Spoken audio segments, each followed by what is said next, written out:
हमने 8 सूत्रों की चर्चा की थी, आज हम उससे आगे के जो सूत्र हैं उसकी हम चर्चा करेंगे।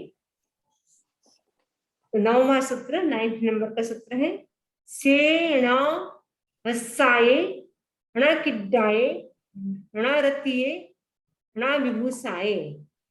वह वृद्ध मनुष्य न हास्य विनोद के योग्य, न क्रीड़ा के योग्य, न रति अरति के योग्य, न रति सेवन के योग्य और न श्रृंगार के योग्य रहता है।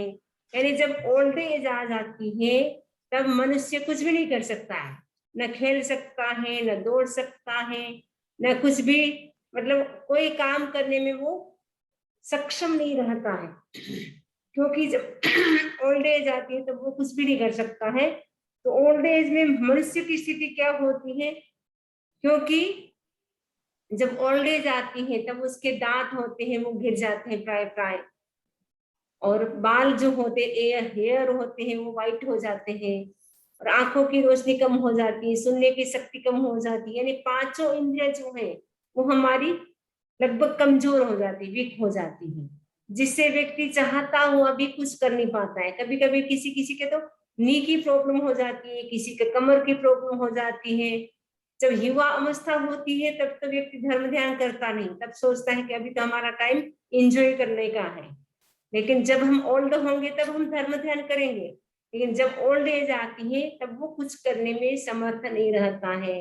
इसलिए भगवान महर्षि स्वामी से प्रश्न पूछा गया कि धर्म कब करना चाहिए, तुम बता सको धर्म क्यारे करवो જોઈએ? नानेथी ज। एक नाने मिनट थी का, वरना में 1 मिनट का भी प्रमाद नहीं करना चाहिए, जैसे समझ आए वैसे करना है। नहीं, धर्म करने का समय कौन सा है? बाल्य अवस्था, जन्म से, जन्म से नहीं करना चाहिए। कौन सी अवस्था है, कौन सी एज धर्म करने की? जब हम बोलना सीखे तब। 12 साल के तो करना ही चाहिए। धर्म करने की अवस्था कब है? भगवान महर्षि स्वामी कहते हैं, जरा जावन पीले वाही जावन मद्भी जाविंद्या न हायंती ताव धम्मम समायरे। जब तक बुढ़ापा न आए, जब तक हमारी पांचों इंद्रिय क्षीण न हो, जब तक हमारे शरीर में किसी भी प्रकार का रोग न आए, उससे पहले व्यक्ति को धर्म कर लेना चाहिए। वो धर्म करने का समय है, यानी ओल्ड एज ना आए उससे पहले ही हमें धर्म करना चाहिए।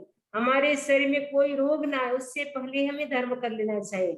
हमारे इंद्रिय जब तक क्षीण न हो उससे पहले ही व्यक्ति को धर्म कर लेना चाहिए, क्योंकि जब ओल्ड एज आ जाती है, जब इंद्रिय हमारी क्षीण हो जाती है, या हमारे शरीर में किसी भी प्रकार का रोग आ जाता है, तो हम धर्म करना चाहते हुए भी हम नहीं कर पाते हैं, क्योंकि शरीर में कोई बीमारी आती है तो एनी टाइम डॉक्टर के ही चक्कर चलते रहते हैं।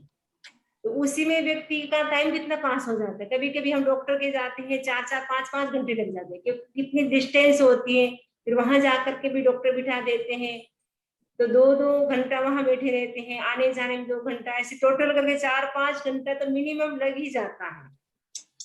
तो जब व्यक्ति बीमार हो जाता है तो फिर बाद में आने के बाद भी घर पे कौन सी मेडिसिन लेना, कब लेना, क्या लेना, सारा दिन उसी का ध्यान रहता है। तो धर्म ध्यान उस स्थिति में व्यक्ति कैसे कर सकता है? जब इंद्रिय क्षीण हो जाएगी तो व्यक्ति कैसे धर्म ध्यान कर सकता है? चाहता हुआ भी वो बैठ नहीं पाता है, चाहता हुआ भी एक सामयिक जितना काल भी वो नहीं बैठ पाता है। 48 मिनट की सामयिक होती है, 48 मिनट भी वो नहीं बैठ पाता है। नी की प्रॉब्लम होती है तो वो पैर सुखासन में भी नहीं बैठ पाता है, तो मुश्किल से चेयर पे भी मुश्किल से बैठ पाता है। उस स्थिति में व्यक्ति कैसे स्वाध्याय कर सकता है, कैसे ध्यान कर सकता है, कैसे वो सामायिक कर सकता है, कैसे प्रतिक्रमण कर सकता है? इसलिए भगवान महर्षि स्वामी कहते हैं, जब तक बुढ़ापा न आए, यानी ओल्ड एज ना आवे, જ્યાં સુધી આપણી ઇન્દ્રિય ક્ષીણ ન થાય, જ્યાં સુધી આપણા શરીરમાં કોઈ રોગ ના આવે, એના પહેલા આપણે ધર્મ કરી લેવું જોઈએ। તો ઓલ્ડ એજ में व्यक्ति કોઈ પણ કામ કરને में સમર્થ નથી, ના ધર્મનું કરી શકે છે, ના ઘરનું કરી શકે છે, ના સમાજનું કરી શકે, કોઈ પણ જાતનું એ કામ કરવામાં સમર્થ નથી હોતો। જ્યારે બાળપણ હોય છે ત્યારે કેવો દોડે છે, કેવો ભાગે છે, પરંતુ જ્યારે ઓલ્ડ એજ આવી જાય છે ત્યારે ન દોડી શકે છે, ન ભાગી શકે છે, પછી એને કાંઈ ગમતું નથી, ના એને મેકઅપ કરવો ગમે છે, ના સારા કપડા પહેરવા ગમે છે, બસ એક સુવાનું ગમે, બાકી કાંઈ ન ગમે। સુવામાં પણ ઘણાને કંટાળો, આખો દિવસ સુતા સુતા પણ થાકી જાય વ્યક્તિ, કામ કરે તો પણ થાકી જાય, સુતા સુતા પણ વ્યક્તિ થાકી જાય, તો સુતા સુતા પણ એ કાંઈ ના કરી શકે, કેમ કે એના શરીર એટલી બધી પીડા હોય, પેન હોય, તો આખો દિવસ એનું ध्यान એમ જ હોય છે। તો ભગવાન મહાવીર સ્વામી કહે છે કે જ્યારે વૃદ્ધાવસ્થા આવે છે, ઓલ્ડ એજ આવે છે, ત્યારે व्यक्ति कुछ भी काम करने में समर्थ नहीं रहता है। नेक्स्ट सूत्र है इच्छेवम समुत्थ्ये अहो विहाराय। इस प्रकार वृद्धावस्था में, इच्छेवम का मतलब इस प्रकार वृद्धावस्था में, अहो विहाराय वृद्धावस्थानी जो स्थिति है, वृद्धावस्थानी ओल्ड एज की जो स्थिति है, उसको देख करके मनुष्य क्या करे, संयम के लिए उद्यत हो जाए, यानी संयम का जीवन जीना है मुझे, क्योंकि जब वृद्धा अवस्था आएगी, ओल्ड एज आएगी, तब शरीर की क्या स्थिति बनेगी, इसीलिए मुझे क्या है, अभी से धर्म ध्यान करना है, अभी से मुझे जागरूक रहना है, ओल्ड एज आने से पहले पहले, क्योंकि ओल्ड एज आने के बाद तो व्यक्ति कुछ करने में समर्थ नहीं रहेगा। इसलिए मुझे क्या करना है, संयम का जीवन जीना है, आध्यात्मिक जीवन जीना है। तो जो व्यक्ति संयम का जीवन जीना चाहता है, आध्यात्मिक जीवन जीना चाहता है, उसके लिए ओल्ड एज नहीं, कोई भी अवस्था में व्यक्ति धर्म ध्यान कर सकता है।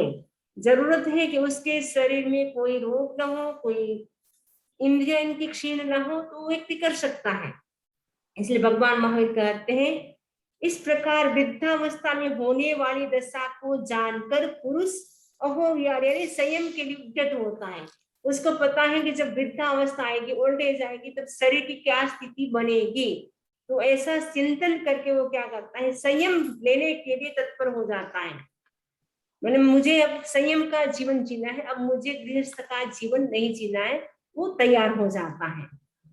बहु अच्छे जो बनम छ, 12 नंबर का सूत्र है, दूसरे उद्देश्य, पहला उद्देश्य, दूसरा चैप्टर, बहु अच्छे जो बनम छ, यानी हमारी अवस्था है और युवा अवस्था दोनों ही जा रही है। हमारी एज भी एवरी टाइम कम हो रही है और युवा अवस्था भी हमारी क्षीण हो रही है। यंग अवस्था, अभी आप यंग कितने लग रहे थे थोड़े महीने, थोड़े वर्षों पहले, धीरे धीरे करके ओल्ड एज की ओर हम लोग बढ़ रहे हैं। हमारी एज भी कम हो रही है और हमारी युवा अवस्था भी क्षीण होती जा रही है, क्योंकि देखते देखते बचपन बीत गया। अभी हम देखते थे कि थोड़े साल पहले हम जैसे खेलते थे, कूदते थे, स्कूल जाते थे, लेकिन वो देखते देखते हमारा बचपन भी बीत गया और देखते देखते हमारी युवा अवस्था भी बीत रही है। हम सोच रहे कि हम बड़े हो रहे, बड़े नहीं हो रहे, हमारी अवस्था एज है वो कम होती जा रही एवरी मोमेंट, क्योंकि एवरी मोमेंट मृत्यु हो रही हमारी। मतलब मृत्यु तो जब लास्ट होगी एक बार, वो नहीं, अभी से हमारी मृत्यु, जब से हमारा जन्म हुआ है तब से हमारी मृत्यु प्रारंभ हो चुकी है। आविची मरण जिसको बोलते हैं, आविची मरण, आविची मरण का मतलब होता है प्रति क्षण हमारी मृत्यु हो रही है, प्रति क्षण, एवरी मोमेंट हमारी मृत्यु हो रही है। इसलिए धीरे धीरे करके हमारे जो सेल्स होते हैं, कोशिकाएं होती, वो डेड होती जाती है। डेड होने के बाद उसका इफेक्ट हमारी बॉडी पर होता है, जिससे झुर्रियां आ जाती है, बाल सफेद हो जाते हैं। जब युवा अवस्था होती है तब सेल्स डेड नहीं होते हैं, लेकिन जैसे जैसे एज बढ़ती जाती है वैसे वैसे हमारे जो सेल्स होते हैं वो क्या है, डेड होते जाते हैं। फिर वो नए उत्पन्न नहीं होती, युवा अवस्था होती है, बचपन होता है, तब तक तो वो नए उत्पन्न होते रहते। इसलिए कहा जाता है 40 तक हमारी जो फेस की जो होती है, हमारी बॉडी की जो कांति होती है, ब्राइटनेस होता है, वो 48 तक अच्छा होता है। जैसे 40 क्रॉस हो जाता है उसके बाद धीरे धीरे हमारी जो ब्राइटनेस जो थी युवा अवस्था में, वो धीरे धीरे कम हो जाती है। जब व्यक्ति दर्पण में देखता है तो लगता है अरे पढ़ने में कितनी सुंदर लगती थी, अब कैसे कैसे लग रही हो। तो उसके लिए व्यक्ति क्या करता है, मेकअप करता है, कभी ब्यूटी पार्लर में जाता है, कैसे वापस में वैसे लगूं, वो उसके लिए वो सारा दिन वो घूमता रहता है। फिर उसके पीछे दौड़ने से व्यक्ति धर्म ध्यान भी नहीं कर पाता है, क्योंकि उसको दुख होता है, अरे कितनी सुंदर लगती थी, अब मैं कैसी हो गई हूँ। बार बार वो उसके लिए कई प्रकार की मेकअप की सामग्री होती है, कई ऑयल होते हैं और कई प्रकार की चीजें होती है, वो फेस पे लगाता है, बॉडी पे लगाता है, ताकि मैं वापस युवा लगूं। हर व्यक्ति युवा रहना चाहता है, बच्चा है वो भी युवा होना चाहता है, और जो ओल्ड एज वाले हो गए उनको भी ऐसे लगता है वापस हमारा युवा अवस्था आ जाए, वापस हम जैसे लगते थे पहले सुंदर वैसे ही हम लगने लगे। तो भगवान महावीर स्वामी कहते कि अवस्था हमारी बीत रही है, और युवा युवा अवस्था भी हमारी बीत रही है, मृत्यु की ओर हम जा रहे हैं। हम निरंतर क्या है, मृत्यु और बुढ़ापे की ओर आगे बढ़ रहे हैं। प्राणी प्रतिक्षण आविची मरण के द्वारा मर रहा है, यौवन की भी प्रतिक्षण हानि हो रही है। आयुष्य और यौवन होने पर ही धर्म की आराधना हो सकती। धर्म की आराधना कब कर सकते हैं? जब हमारा आयुष्य लंबा हो, जब युवा अवस्था हो, तब हम धर्म ध्यान कर सकते हैं। आयुष्य सपोज हमारा छोटा है, युवा अवस्था है लेकिन आयुष्य नहीं है, तो फिर व्यक्ति धर्म नहीं कर सकता है।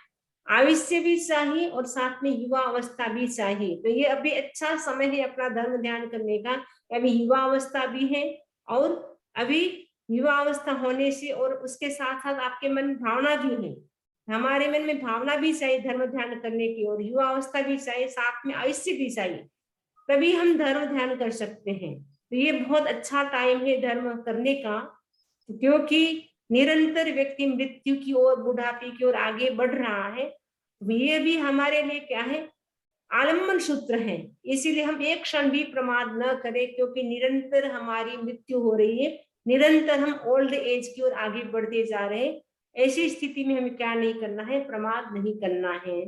जीविए यह जय प्रमत्ता, जो इस जीवन में प्रमत्त है, जो इस जीवन में प्रमाद करता है, आलस्य करता है। कई व्यक्ति करते हैं ना, आज नहीं कल करेंगे, कल नहीं परसों करेंगे। व्यक्ति क्या करता है, आलस करता है, प्रमाद करता है। सबसे बड़ी बात होती है धर्म ध्यान करने में आलस। बाकी चीजों में आलस्य आए ना आए, धर्म ध्यान करने में व्यक्ति को आलस्य आता है। तो व्यक्ति क्या करे, इस जीवन में जो प्रमादी है वह व्यक्ति क्या है, कुछ भी नहीं कर सकता है। इसीलिए हमें क्या करना है, प्रमाद से कैसे हम बचे उसकी कोशिश करना है। भगवान महावीर स्वामी कहते हैं प्रमादी व्यक्ति क्या करता है, चे हंता छिप्ता भित्ता लुपिंता विलुपिंता उद्वित्ता ता सहिता। यानी जो प्रमादी होता है वो क्या करता है, हनन करता है, यानी छेदन भेदन, हनन मारता है। और छित्ता का मतलब छेदन भेदन करता है, छित्ता भेदन यानी छेदन भेदन करता है, यानी काटता है। लुपिनता का मतलब होता है प्रहार करता है। और विलुम्पिनता का मतलब होता है ग्राम घात करने वाला, यानी ग्राम घात यानी समूह जो गांव है उसका भी घात कर देता है, उसका विनाश कर देता है। और आगे क्या बताए हैं, उद्रोत्ता का अर्थ है प्राणवध करने वाला, यानी इससे हंता छित्ता भित्ता पिंता विपिंता उद्वित्ता उत्ता सहिता, यानी वो क्या करता है, हनन करता है, मारता है। छित्ता भित्ता यानी छेदन भेदन करता है। लुपिनता का मतलब है प्रहार करता है, दूसरे के कोई भी प्राणी उसके ऊपर प्रहार करता है। विलुपिनता का मतलब है पूरा जो गांव है उसको भी वो नाश करने की कोशिश करता है। उद्विता का मतलब प्राणवध करने वाला, यानी दूसरे के प्राणों को नष्ट करने वाला। तो ऐसा व्यक्ति क्या करता है, उत्त्रास करने वाला होता है, यानी त्रास यानी भय उत्पन्न करने वाला होता है ऐसा व्यक्ति। क्योंकि जहां ऐसे आपको पता चलेगा अमुक जगह छेदन भेदन हो रहा है, काटपीट हो रही है, तो क्या हो जाएगा, अपने को भय लगेगा, उस स्थान पे अपन नहीं जाएंगे। ये ऐसा प्रमादी व्यक्ति इस प्रकार का वो व्यवहार करता है। नेक्स्ट सूत्र है 15वां, अकर्म करी सामी मन न माने। कुछ व्यक्ति ऐसे सोचते कि आज तक किसी ने नहीं किया वैसा काम मुझे करना है, आज तक किसी ने इतना धन नहीं कमाया उतना मुझे धन कमाना है। तो व्यक्ति क्या सोचता है, अकर्म करिष्यामि, अकर्म माने नहीं किया, ऐसा मैं काम करूंगा। मन न माने, ऐसा वो मानता है अपने आप में। वो यद्यपि चक्रवर्ती जब जाते हैं 6 खंड को जीत करके नाम लिखने के लिए, वो सोचते कि फर्स्ट मेरा ही नाम होगा, लेकिन देखते कि एक इतनी सी भी जगह नहीं, इतना सा भी स्पेस नहीं नाम लिखने का। तो चक्रवर्ती क्या करते, एक का नाम मिटा करके खुद का नाम लिखते हैं। तो चक्रवर्ती सोचते आज तक किसी ने 6 खंड को नहीं साधा होगा, मैं ही पहला ऐसा हूँ। लेकिन उससे पहले कितने कितने चक्रवर्ती हो गए, क्योंकि अनंत काल से चक्रवर्ती होते आ रहे हैं। तो वैसे ही कई व्यक्ति ऐसे सोचते कि आज तक जो हमने काम नहीं किया वैसा हमें काम करना है। उसके लिए वो व्यक्ति क्या करता है, दौड़ धूप करता है, किसके पीछे, धन के पीछे। उतना हमें मनी करना है, इतना धन कमाना है कि आज तक किसी ने नहीं कमाया। मुकेश अंबानी ने कमाया, उससे भी ज्यादा हमें कमाना है, हमें और ज्यादा हमारा गिनीज बुक में नाम आए, वैसे हमें धन को प्राप्त करना है। ऐसी व्यक्ति की मानसिकता होती है, लेकिन ऐसा कोई कर नहीं पाता है। नेक्स्ट है जयहिम वा सत्यम संवसति तेवाणम एगया विगय अनियगा तम पुब्बी पोषयन्ति सो वा ते नियगे पच्छा पोषेचा। सूत्र है जयहिम वा सत्यम, जयहिम माने जिसके, सत्य माने साथ रहना है, संवसति माने रहना है, ते माने वे क्या है, आत्मीय जन, एकता माने कभी भी वो क्या है, अनियगा यानी अपने स्वजन को, पुब्बी माने स्वजन का पोषण करते हैं, माने जिसके हम साथ रहते हैं उनका हम क्या करते हैं, ध्यान रखते हैं, उनका हम पालन पोषण करते हैं, उनको कमा करके हम लाते हैं, उनको खिलाते हैं पिलाते हैं, एक दूसरे का हम ध्यान करते हैं। बच्चे आपका करते हैं, आप बच्चों का करते हैं। पहले बच्चों का आपने ध्यान रखा था, इसलिए ओल्ड एज में बच्चे आपका ध्यान रखते हैं। सब कुछ आपके पास है, पैसा भी है, बच्चे भी आपके आज्ञाकारी है, सब ध्यान रखते हैं, फिर भी शरीर में ऐसा रोग उत्पन्न हो गया, इस सब स्नेह करते हैं आपसे, सब केयर करते हैं, आपका टेक केयर करते हैं, उसके बावजूद भी आपके शरीर में ऐसा रोग उत्पन्न हो गया कि कोई भी आपको त्राण देने में, शरण देने में समर्थ नहीं होते हैं। सब कुछ है, घर में कोई कमी नहीं है, बेटे भी अच्छे हैं, बहू भी अच्छी है, आपका पति भी अच्छा है, सब कुछ अच्छा है, सब आपके प्रति स्नेह करते हैं, सब आपकी इतनी अच्छी सेवा करते हैं, लेकिन उसके बावजूद भी शरीर में ऐसा रोग आ गया कि कोई भी आपके शरीर में जो रोग उत्पन्न हो गया है उसको लेने में कोई समर्थ नहीं है। वो जो पेन हो रहा है वो तो आपको ही भोगना पड़ेगा, यानी जो पेन हो रहा है अपने को ही भोगना पड़ेगा। ऊपर से सब सेवा कर सकते हैं, मेडिसिन दे सकते हैं, मनी भी दे सकते हैं, सब कुछ कर सकते हैं, लेकिन जो पेन हो रहा है, जो दर्द हो रहा है, वो तो व्यक्ति को ही भुगतना पड़ता है।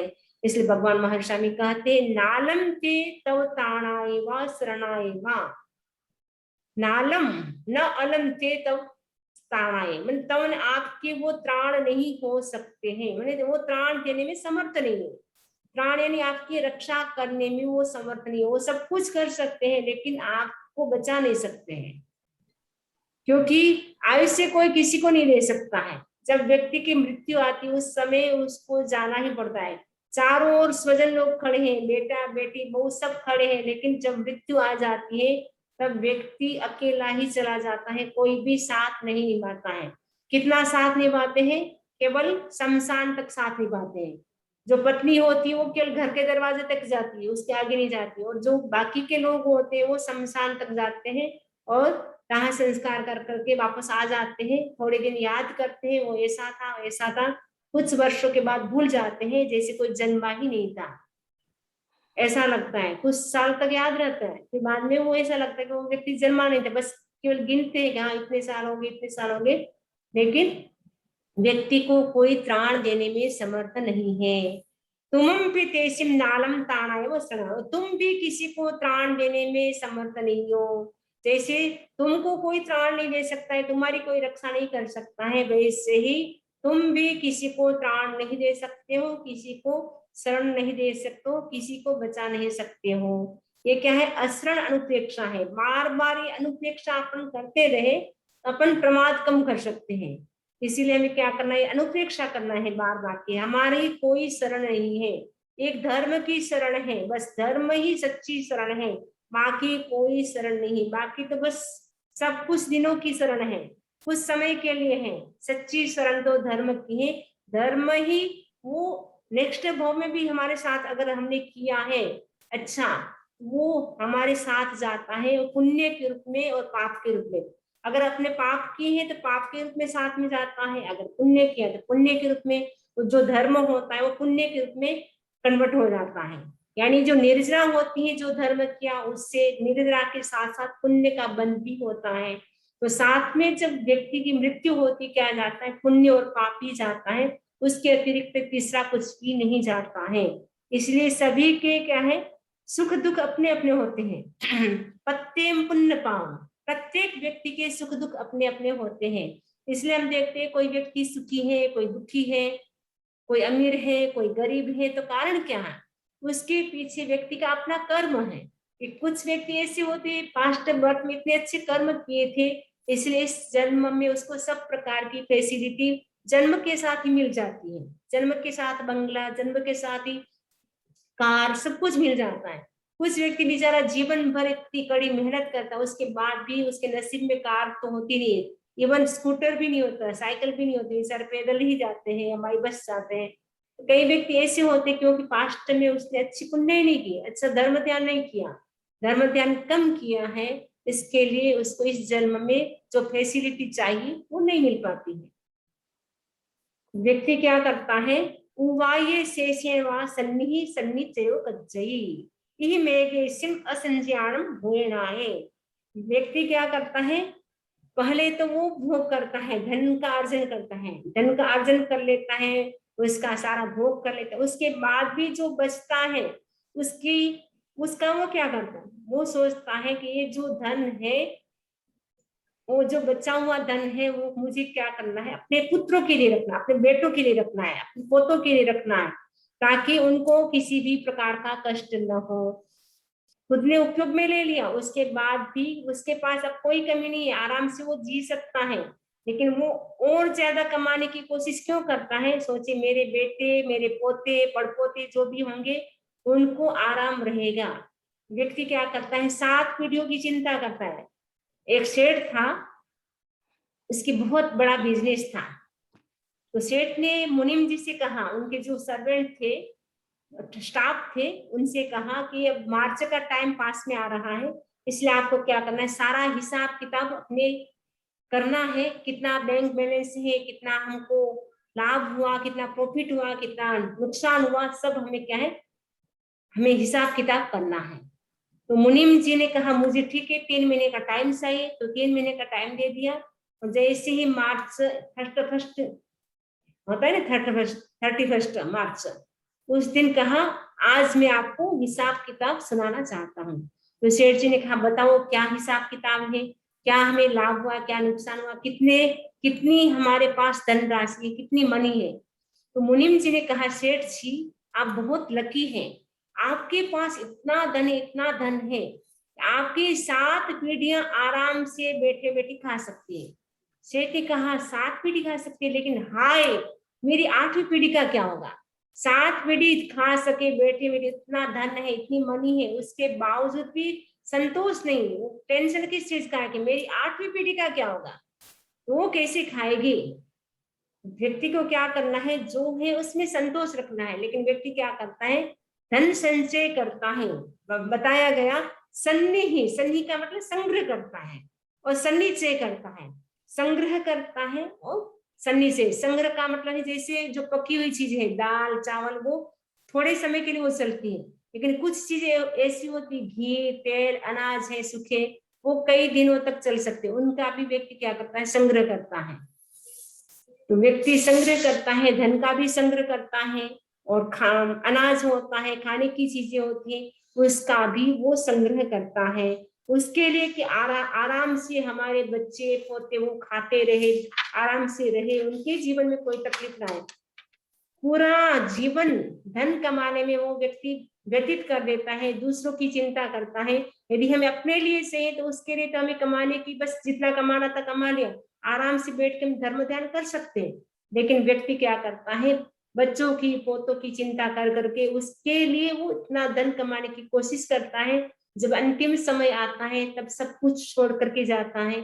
इवन उनके मुंह में सोने का दांत होता है वो भी निकाल देते हैं, जो आभूषण पहने होते तो निकालते, मुंह में दांत होता है सोने का वो भी निकाल देते, कहीं साथ में न चला जाए, एक कुट्टी कोड़ी भी साथ में नहीं बंधाते हैं। फिर भी व्यक्ति क्या करता है, कितनी दौड़ भाग करता रहता है। हमें क्या करना है, कितनी हम दौड़ भाग से बच सकते हैं, कितना हम शांति का जीवन जी सकते हैं, पीसफुल जी सकते हैं, उसके लिए हमें कोशिश करना है। और जिसके जीवन में शांति होती है वह व्यक्ति धर्म ध्यान कर सकता है। जेहिम वा सद्धिम संवसति तेवा णम एगिया नियगा तम पुब्बिम परिहरन्ति सो माते नियगे पच्छा परिहरेज्जा। जेहिम वा सद्धिम, जेहिम माने जिसके, सद्धिम माने साथ में, संवसति माने रहता है, वे आत्मीय जन क्या करते हैं, एक दायनी कभी भी उसको छोड़ने की पहल करते हैं। जिसके साथ व्यक्ति रहता है स्वजन लोग क्या करते हैं, उनको भी छोड़ देते हैं। क्यों छोड़ देते हैं? क्योंकि वो ओल्ड हो गया है। दूसरी बात, उसके सिर में ऐसा रोग हो गया है। अगर हाँ साथ में रखेंगे तो उनकी हमें सेवा करनी पड़ेगी, उनका हमें ध्यान रखना पड़ेगा। और ओल्ड व्यक्ति क्या है, अच्छा नहीं लगता। बच्चा होता है, उसका सब कुछ करने के लिए व्यक्ति तैयार हो जाता है, क्योंकि बच्चा अच्छा लगता है। ऐसे तो कहा जाता है बच्चे और बूढ़े की एक ही स्थिति होती है, लेकिन बच्चे सबको अच्छे लगते हैं, बूढ़े अच्छे नहीं लगते हैं। इसलिए ओल्ड होम भी लंदन में भी खुल गया है, हमारे अमेरिका में भी खुल गया ओल्ड होम। क्योंकि जब ओल्ड एज आ जाती है तो घर वाले क्या करते हैं, ओल्ड होम में उनको एडमिट करा देते हैं। क्योंकि बच्चे की आपने इतनी सेवा की बचपन में, लेकिन वो बच्चे भूल जाते हैं कि हमारा कुछ किया है। कभी माँ बाप कहते हैं हमने आपका इतना किया, अगर आपने इतना किया तो आप अपना पैसे ले लो, इसका हिसाब किताब कर लो, बार बार हमको सुनाने की जरूरत नहीं है। ऐसे ऐसे भी बच्चे होते हैं। तो जिसके साथ रहता है आत्मीय, वो लोग भी क्या करते हैं, स्वजन लोग उनको छोड़ देते हैं। और स्वजन लोग भी बाद में क्या करते हैं, अपने बेटे की बहू की बुराई करते हैं। देखो हमारे बेटे बहू कैसे निकले, हमारी सेवा भी नहीं करते, हमें पूछते भी नहीं है। जो बेटे बहू के प्रति इतना राग था, इतना स्नेह था, उनकी वो भी निंदा करने लग जाते, क्योंकि उनको छोड़ दिया। इसलिए उनको भी अब लगता है कि बेटे बहू कैसे, मैंने फालतू बच्चों को पैदा किया, फालतू मैंने पढ़ाया लिखाया, सब कुछ किया, अब वो बच्चे भी अब मेरे को पूछते नहीं, मेरी टेक केयर नहीं करते हैं। तो उनको भी बहुत बड़ा दुख होता है, जिसके कारण वो अपने बेटों की, बहुओं की, पोतों की, सबकी निंदा करते, चुगली करते रहते हैं। उससे वो नए कर्म का बंध करते हैं। तो नेक्स्ट सूत्र है नालम ते तम ताणाय व शरणाय व तुमम पितेशिम नालम ताणाय व शरणाय व।